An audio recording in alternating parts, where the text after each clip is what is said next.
This is the Patagonia down sweater, a legendary piece of outdoor apparel, which in this video I'm going to be describing not only in terms of its general specifications, but also in terms of its design legacy and with regard to my long-term experience.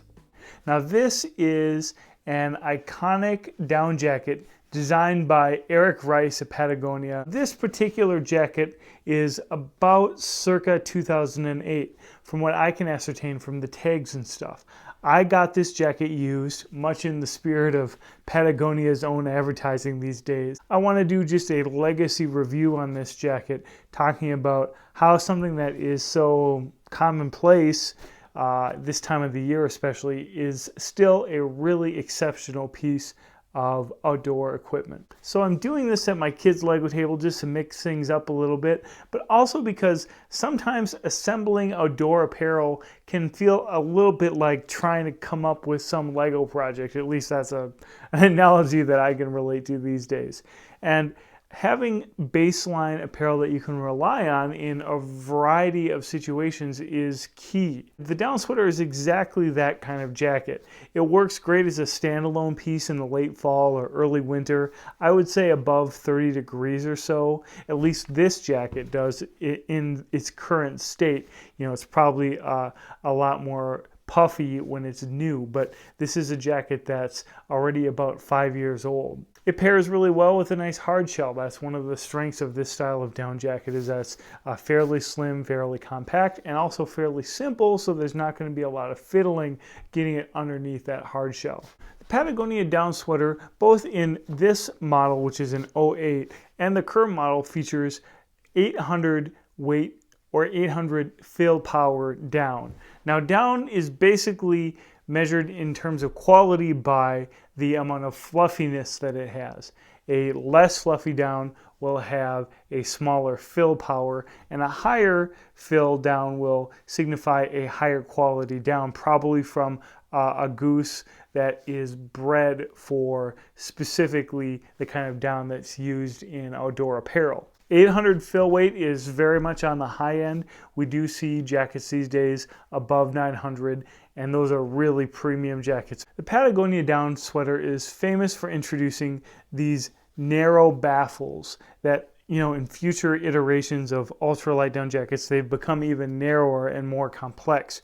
But this thinner baffle look was an important transition from the 1960s era giant baffles that were really associated with mountaineering.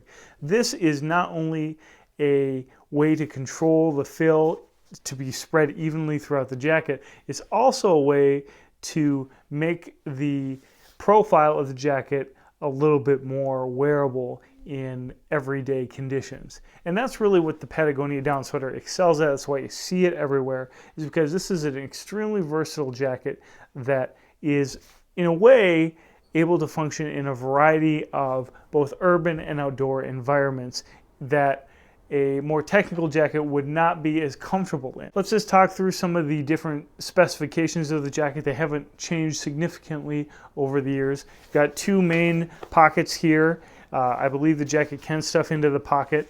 We've got nice YKK zippers all around. We've got an interior pocket here. Here we've got information on the specific model and where the jacket is made.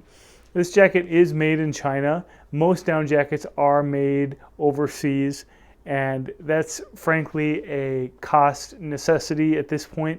The newer versions of the Patagonia down sweater utilize Patagonia's ethically harvested down. They call it traceable down, so they can ascertain that the down has been basically taken from animals in a way that doesn't do grievous harm to them. The down harvesting process is never exactly easy on an animal, but there are ways that you can treat the animals more humanely, which I think is, you know, a good practice, all things considered.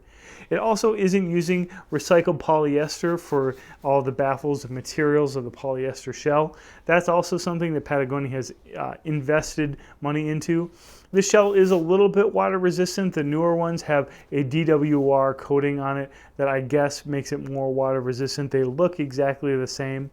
And in general, there have just been very subtle updates on this jacket over the years. I'm calling this a legacy review just because basically you can buy this jacket used or new, and it's not going to be hugely different.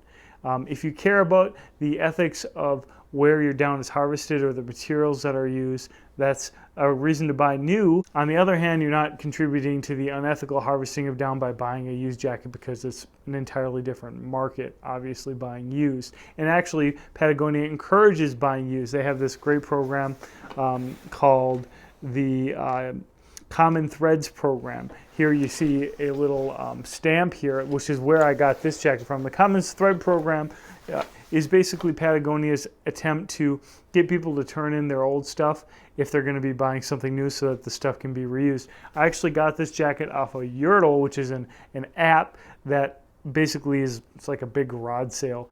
Patagonia's worked with Yurtle to bring their Common Thread stuff to a wider market than what Patagonia is directly working with in their storefronts. And so I got this off of Yurtle for an outstanding price, and it's basically in totally functional working order now. I managed to put a hole in it over here, and there's definitely places where there are some stains that are showing up on these sleeves. That's probably something you'd be able to deal with if that was something that you wanted to manage. But overall, the jacket still has, I would say, decades of life left in it. It's an extremely simple jacket. It has just a simple hook here to hang up. There's not really any reinforcement in the shoulders or in the elbows or anywhere. We have a simple drawstring down here, and that's about it. There's not really a lot of places where this jacket can fail, and there's not really a lot of ways that this is going to meet more technical needs either. So if you needed something really lightweight, or if you needed something that was very closely form-fitting, those are all things that you would want to reconsider. Maybe look at more technical jackets that are out there, like Mountain Hardware's Ghost Whisperer jacket, for example, or some of Patagonia's higher-end down sweaters that are available. I thought I would just shoot this video to show you how nice of a jacket this can be over the years. Sometimes outdoor apparel is treated like it's disposable. Patagonia is making what I think very commendable steps to try to re-envision long-term ownership. And they're doing that not only by marketing, but by actually making products that can get years of use. I've really enjoyed this jacket. It's something that I wear all the time. It's extremely versatile. It's comfortable, and it is something that I hope to wear for a long time. If you enjoyed this video, make sure you give me a thumbs up. I really appreciate your comments. What's an example of an outdoor classic that you'd like to see on this channel? I'd love to hear it. Thanks a lot.